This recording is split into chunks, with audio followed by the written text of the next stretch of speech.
हिमाचल प्रदेश के दूसरे सबसे बड़े राजेंद्र प्रसाद मेडिकल कॉलेज टांडा कांगड़ा में काफी अरसे के बाद शिक्षण संस्थानों में रैगिंग का जिन फिर से जाग उठा है। पहले आईटीआई मंडी, फिर मेडिकल कॉलेज नरचौक में रैगिंग के मामले अभी भी चर्चा में है कि अब हिमाचल प्रदेश के दूसरे सबसे बड़े अस्पताल doctor Rajendra Prasad medical college Tanda में रैगिंग का नया मामला सामने आया है। पूरी जाँच के बाद कॉलेज प्रबंधन ने आरोपी 12 सीनियर छात्रों को सस्पेंड कर दिया है। इन छात्रों को कॉलेज से 3 महीने के लिए, हॉस्टल से 6 महीने के लिए निलंबित कर दिया है। साथ ही इन पर 50-50 हजार रुपए का जुर्माना भी लगाया गया है। आरोपी की इन सीनियर छात्रों ने जूनियर छात्रों के साथ रैगिंग की और इन्हें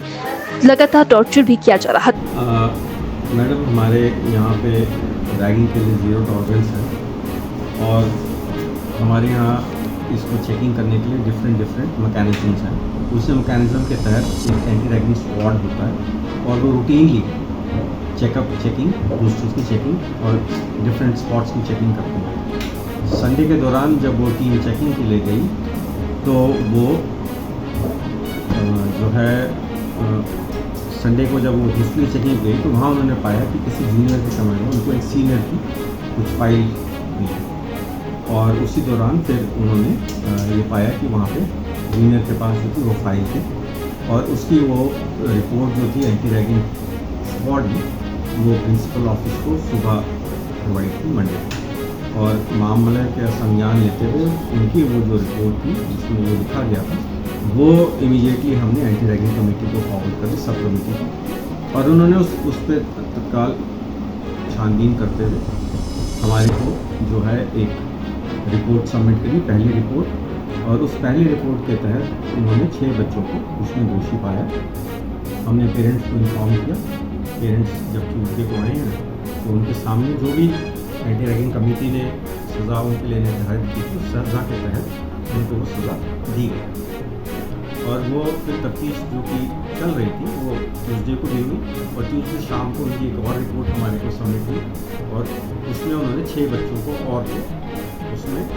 शामिल पाया एक्टिविटी में और हमने फिर पेरेंट्स को इन्फॉर्म किया और पेरेंट्स नेक्स्ट जब वेडनेसडे को आए हैं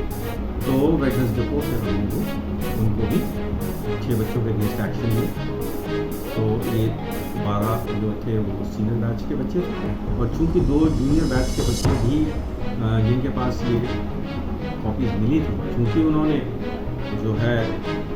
इस बात का हमारे को सूचित नहीं किया, क्योंकि रैगिंग में यही नहीं है कि कोई और किसी को कुछ कहता है, जो अगर वो एक्सेप्ट करता है तो वो भी गुनहगार होता है। तो उस दौरान उन 2 छोटे बच्चे जो फर्स्ट ईयर के बच्चे उनके अगेंस्ट भी कार्रवाई की गई। कुछ मीडिया में ऐसा आ रहा है कि जी ये हमें कोई कंप्लेंट हुई या इस तरह का विषय, इस तरह का कोई विषय नहीं है। हमारे पास कोई कंप्लेंट नहीं थी। ये हमारी जो हम लोग बहुत विजिलेंट हैं और उसी विजिलेंस के तहत जो है ये कार्रवाई जो हमें ज्ञात हुई उसके अगेंस्ट जो उचित कार्रवाई की वो कार्रवाई। मैडम, ये सिर्फ हमारे को कॉपी दी और एंटी रैगिंग का एम्बिट बहुत बड़ा होता है, तो चूँकि उनके पास वो कॉपी मिली गई है तो इसलिए उसको हमने, जो हमारी कमेटी थी एंटी रैगिंग कमेटी ने, उसको ये माना कि इसको भी रैगिंग के दायरे में लेना चाहिए,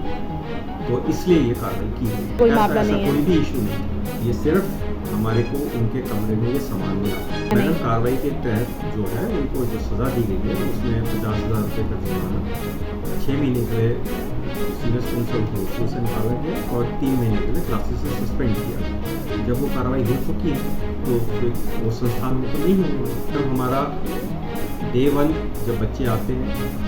और subsequently through out the year हमने उनको एक ही बात के बारे में बच्चों को समझाते हैं कि ये संस्थान 0 टॉलरेंस रखता है रैगिंग, और रैगिंग को सिर्फ बच्चे ये ना समझे कि एक रैगिंग फिजिकल,